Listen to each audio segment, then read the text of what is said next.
जय श्री कृष्ण विद्यार्थी मित्रों, आज हम कक्षा 5 विषय हिंदी और निबंध है मेरा गांव।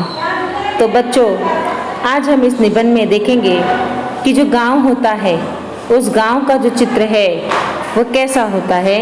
गांव में शहरों से भिन्न ऐसा कैसा जीवन होता है जो हमारे शहरी जीवन से बहुत ही भिन्न होता है।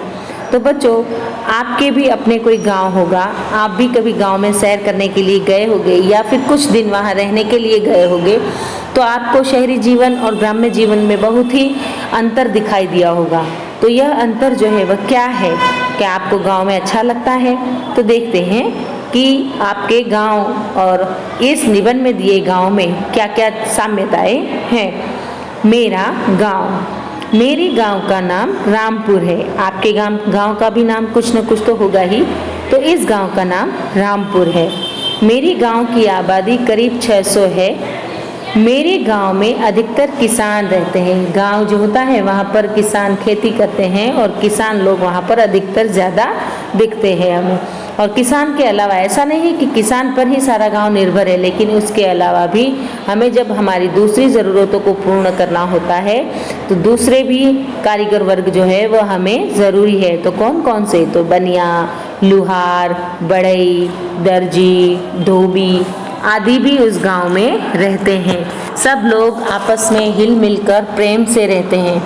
तो यह लोग जो है वो एक दूसरे के बिना उनकी ज़रूरतों को पूरा करने के लिए एक दूसरे पर निर्भर रहना पड़ता है, इसलिए उन्हें हिल मिलकर साथ में रहना ज़रूरी है। मेरे गांव के किसानों को समय पर बीज और खाद तथा पानी मिलता है, इस कारण खेत में अच्छी फसल पैदा होती है।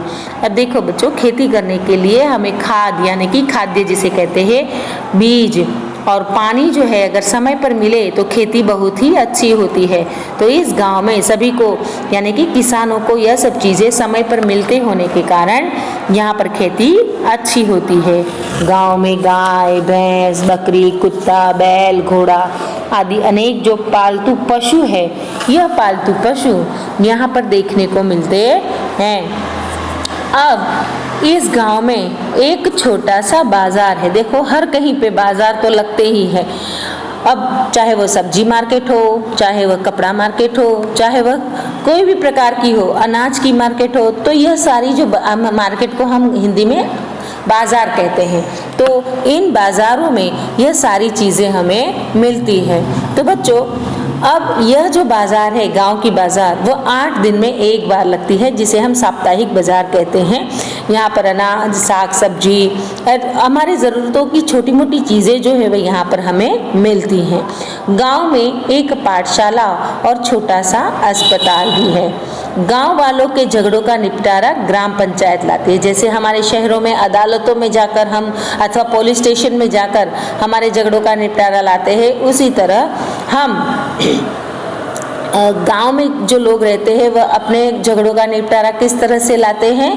ग्राम पंचायत द्वारा लाते हैं। और हमारी पाठशाला के पास ही ग्राम पंचायत का घर है। तो बच्चों, यह पाठशाला जो है वह कहाँ पर है?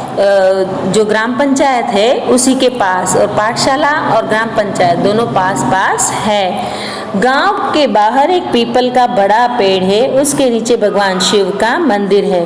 बच्चों, अब कहते हैं कि हमें थोड़े से हमारे मन की शांति के लिए हमें वातावरण कैसा चाहिए? शांत चाहिए। अब गांव के बाहर जो है एक बड़ा सा पीपल का पेड़ है, उस पीपल के पेड़ के पास ही एक भगवान शिव का जो मंदिर है, उस मंदिर में हर रोज शाम को जो है वह भजन कीर्तन होता है।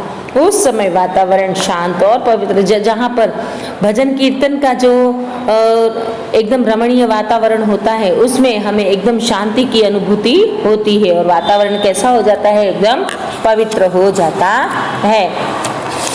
उसके बाद हम देखते हैं कि मेरे गांव की जलवायु अच्छी है, मतलब पानी की जो व्यवस्था है वह कैसी है? बहुत ही अच्छी है। इसलिए गांव के सभी लोगों का स्वास्थ्य अच्छा रहता है।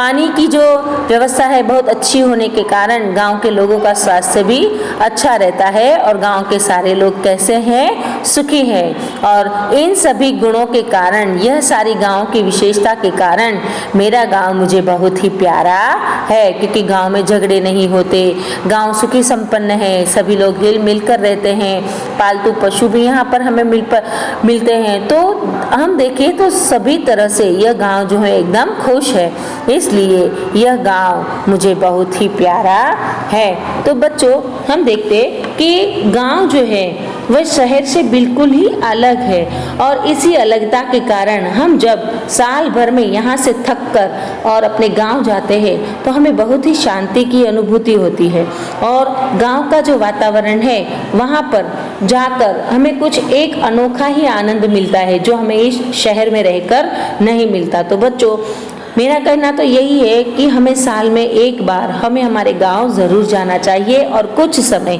वहां बिताना चाहिए। तो बच्चों, यह था हमारा निबंध मेरा गांव। तो इसे आपको अपनी हिंदी की नोटबुक में लिखना है और परीक्षा के लिए तैयार भी करना है। अस्तु।